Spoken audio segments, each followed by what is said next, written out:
안녕하세요. 금나치마입니다. 자, 오늘은 2022년도 직장인 채무통합 대출 상품에 대한 자격 조건에 대해서 안내를 해드릴 건데요. 제가 이런 말씀을 몇 번 드렸었는데, 자, 대출은 받는 것도,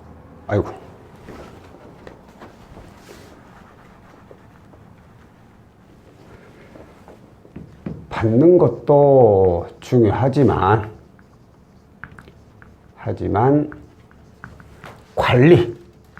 관리도 매우 중요하다. 받는 것은 당연히 중요하다라고 생각을 하겠지만 관리가 중요하다라는 얘기는 어떤 얘기냐면, 내가 예를 들어서 자금 필요 가지고 내 주거래 은행에 가서 대출을 받았어.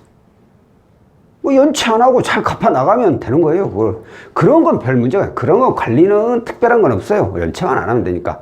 그런데 문제는 은행 받고, 이금융 받고, 카드론 받고, 현금 서비스 받고, 대부업 받고, 이런 식으로 대출을 줄줄하니 여기저기 그냥 가리지 않고 받는 거에 무턱대고, 이런 건 문제가 된다는 거죠.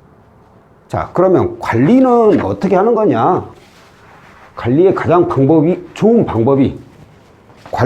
좋은 방법이 뭐냐? 바로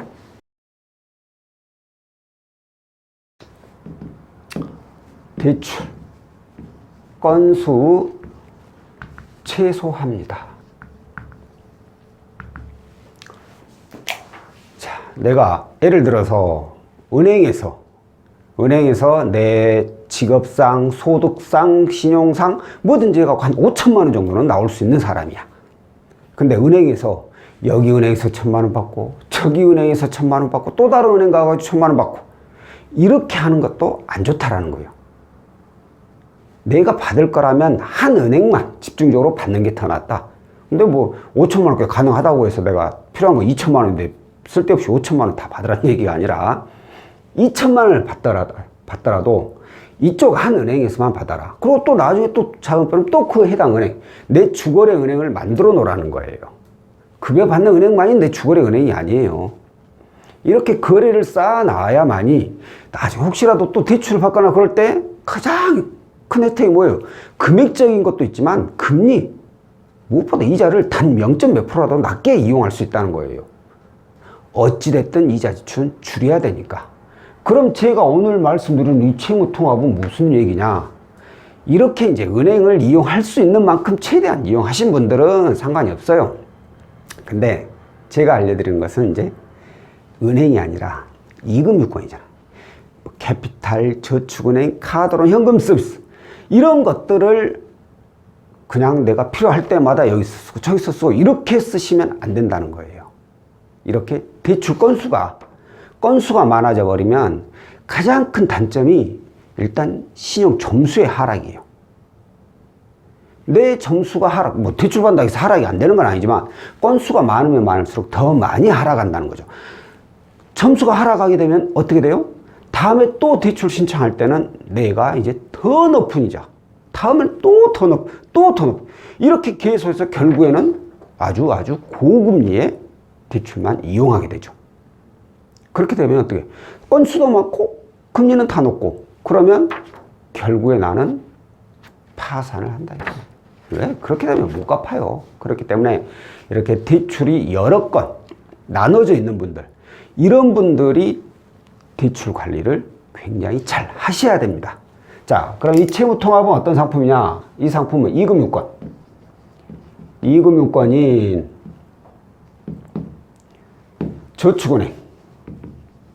저축은행하고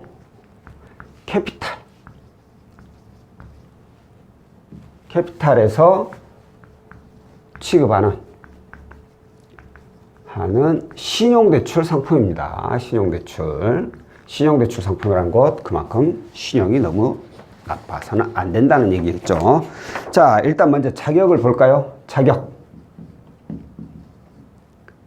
위에서 말씀드렸듯이 직장인 채무통합입니다.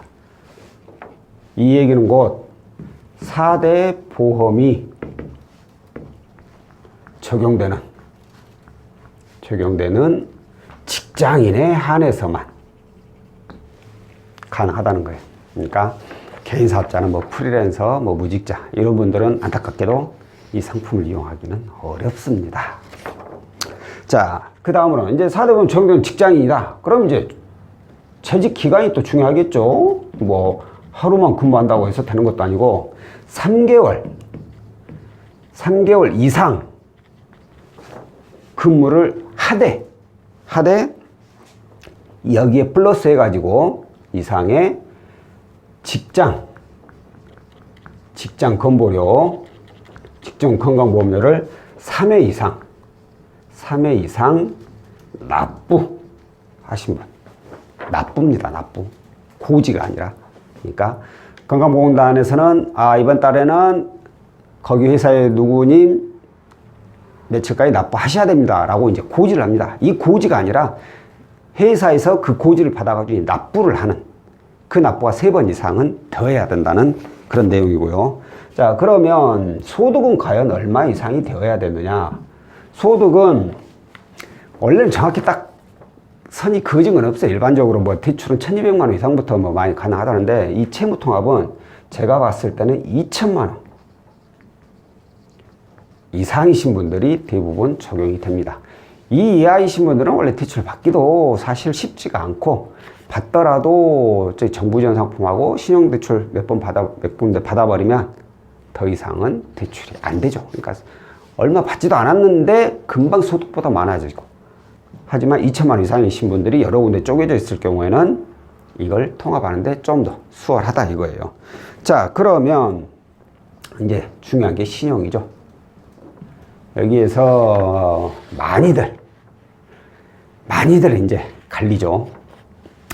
신용이 대부분이 안 좋아서 안 되는 경우가 많은데, 일반적으로 제 경험상 봤을 때 이 신용 점수는 몇 점 이상이라고 딱 조건에 나와 있는 게 아니에요. 다만 제가 경험상 봤을 때 나이스는 700점 이상의 올 크레딧은 600점 이상은 되어야지 그나마 가능 확률이 더 높다라는 거예요.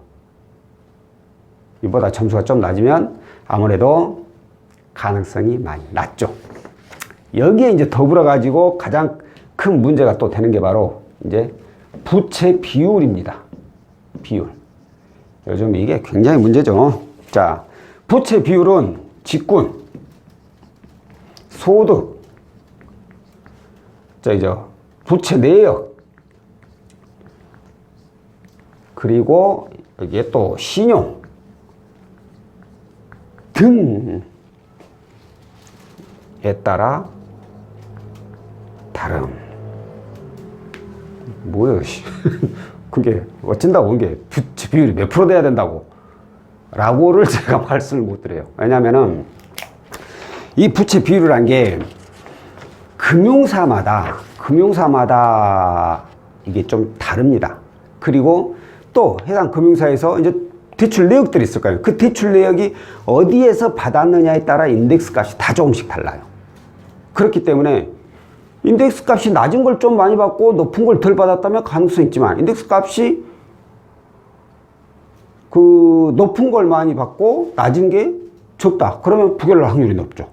인덱스 값이 높은 게 많고 낮은 게 적고, 당연한 거겠지만, 이렇게 인덱스 값을 많이 따라가다 보니까 이게 정확히 몇 프로 이상 이런 말씀 드리기는 어려워요.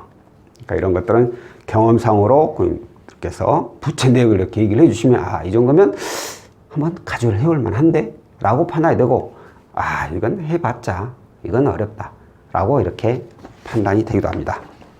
자, 오늘은 채무통합, 직장인 채무통합에 관련된 내용에 대해서 안내를 해드렸는데, 제가 이 채무통합 관련된 영상을 찍으면서 수십 번 제가 말씀드렸죠. 아까도 또 말씀을 드렸고, 대출은 하나, 둘, 셋, 넷 이렇게 있다, 예를 들어서. 근데 여기서 또 하나를 받아야 된다면 이 하나를 추가를 시키려고 하지 말고 이걸 플러스 또는 이렇게 또는 이렇게 또는 이렇게 이걸 통합을 하면서 내가 원하는 추가 자금을 구할 수 있는지를 꼭 체크를 하셔야 돼요. 그냥 내가 이거 당장 급한데 뭐 많은 금액도 아니고 한 500 필요하니까 500만 원만 얼른 갖다 쓰자. 가지고 그냥 여기저기 전화해가지고 500만 원 된다고 하니까 그래. 그럼 여기서 그냥 대출 건수만 하나 딱 늘려버려. 그래가지고 더 이상 대출 이용 안 하면 괜찮아 또. 앞으로 이제 난 평생 대출 쓸 일 없어. 그러면 상관없어. 뭐 5건이 되든 10건이 되든 더 이상 대출 받을 일이 없다면. 그런데 그게 아니라면 또 언제 또 대출을 받게 될지도 모르고 특히나 이렇게 건수가 늘어남으로 인해서 여기에 대한 월 불입금이 이제 많아지게 되죠. 그렇게 되면 어떻게 돼요? 아니 대출 5건일 때는 그나마 어떻게 해서든 먹고 살만 했는데 이게 한 건 더 늘어나 버리니까 오매. 생활이 이제 안 되네. 생활이 안 되면 어떻게 돼요? 당장이 힘드니까 또 대출 되는 데 있나 이러고 또 확인하거든. 그럼 또 하나 받으면 이제 몇 건이야? 처음엔 5건이 이제 7건이 되버려. 7건이 되면 어떻게 돼요? 납입 금액은 당장 뭐 이번 달 다음 달은 내가 신규 대출 받았기 때문에 어떻게 해서든 넘어가겠지만 그 다음 달은 이제 더 많이 내야 돼. 돈을 한 달에 계속. 그러면 이렇게 늘어나기만 하는 거예요. 그럼 늘어나기만 하면 끝이 없겠어요? 끝은 있지. 결국에는 나 못하겠다고 손 드는 거예요. 파산하는 거죠 뭐. 개인회생이라든가 아니 신용회복 이런 거 신청할 수밖에 없는 상황이 돼요. 그러니까 항상 대출은 내가 이렇게 점진적으로 늘려가는 게 아니라 내가 자금이 필요하면 얘네들을 묶으면서 추가 자금이 나오는지 아니면 하나 더 이렇게 최소화시키면서 내가 추가로 나오는지를 봐야 돼요. 단 하나 이거 확실히 하세요. 이걸로 많이 채무자분들이 속는 경우가 있는데 내가 현재 이용하고 있는 채무 중에 1금융권은 무조건 제외입니다. 이건 통합이 아니에요. 왜? 이 직장인 채무 통합은 어디가 있어? 저축은행, 캐피탈에서 취급하는 상품, 2금융권 상품이에요. 2금융권 상품으로 1금융권을 통합을 한다? 이건 말이 안 돼요. 근데 간혹가다 채무자분들 얘기 들어보면 갑자기 이렇게 부채 하나가 덩그러니 큰 게 하나 있어. 은행도 하나도 없고. 어떻게 된 거예요? 라고 물어보니까 이거 해가지고 1금융권도 상환하면 신용 좀 더 좋아진다 해서 1금융권도 상환했다고. 이게 말이 됩니까? 1금융권에다 이자도 더 낮은데 1금융권은 미포함이에요. 특히나 1금융권 시중은행이 아니라 다른 저금리 대출이라고 하더라도 가능 그런 건 미포함을 시켜야 돼요. 대부분은 중금리 또는 고금리들 2금융권에 있는 채무들 얘네들을 통합하는 그런 상품이라는 거 참고하고 계시고요. 자, 오늘 영상은 여기까지고요. 다음번에 또 다른 내용으로 찾아뵙도록 하겠습니다. 고맙습니다.